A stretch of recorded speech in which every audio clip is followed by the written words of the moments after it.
So saya buat coverage sikit. Tadi kami solat Zuhur, paksa kat luar sebab dah terlambat turun. Baru recover daripada penat semalam. So kami di depan pintu 18, pintu 7, 8 boleh untuk ladies, tapi biasalah situ penuh 7, 8 ataupun 15 ya. Macam tu. So keluar untuk pagar dia gate 3 to 8 area sini. Lepas tu you akan nampak Bendaud department store. Dia banyak je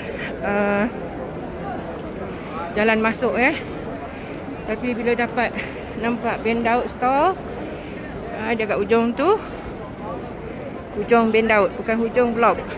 Nampak gate 7 ataupun kalau dari depan gate 8. Ya, gate 7 untuk Anwar Al-Madinah. So masuk kat sini dugaan dia besar sikit berbanding dengan Mekah tu sebab duduk jauh kan.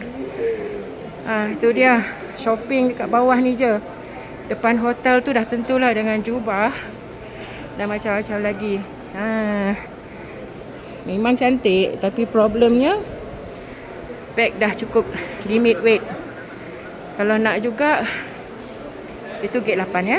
Gate 8 untuk ke hotel, bukan gate 8 bukan gate 8 untuk masjid, tu lain. So kita di Anwar Movenpick. So naik elevator boleh.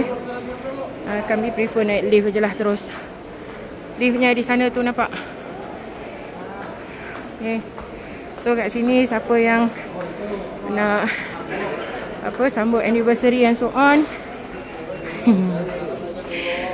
memanglah sesuai sangat kan. So jubah dia, nampak dia tadi dah. Jubah dia memang kalau dekat Madinah ni cantik-cantik dan harganya pun jauh lebih cantik daripada di Mekah. How much, brother? How much? How much? Tell me first. What is the range? The range of prices. I don't want. I don't like abaya. Abaya. No. I like the one like this. This I closing zip or button. Can you translate? Sorry. I prefer the ready one. Not the open abaya, the closed abaya. The closed abaya. Can you translate? Masya Allah. Wow. Masya Allah. This one is for dinner. Where is the price? Price 1,300 after discount 1,000. 1,300 after discount is 1,000. Only for anniversary gift. So itu dia, 1,000 rial. Kalau kat Mekah kita cari yang 100 lebih. Kat sini yang cantik itu maksudnya 1,000 lebih. Alhamdulillah, farmasi pun semua ada kat sini. So elok dah lah. Allah, tabung haji dah. Dusun yang dulu dekat Mekah duduk jauh, lah ni dapatlah duduk dekat. Merasalah nak pergi masjid tiap-tiap waktu, insya-Allah. Oh, wow. Ada juga yang jenis-jenis harga Mekah kat sini. So okey lah. Orang jenis saya, saya tak suka spend too much on anything.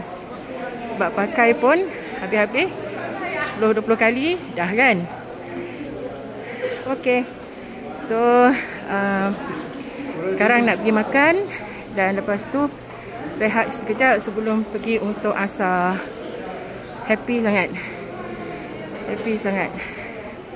dapat datang lagi ke masjid Rasulullah ni, Bendaud kat bawah.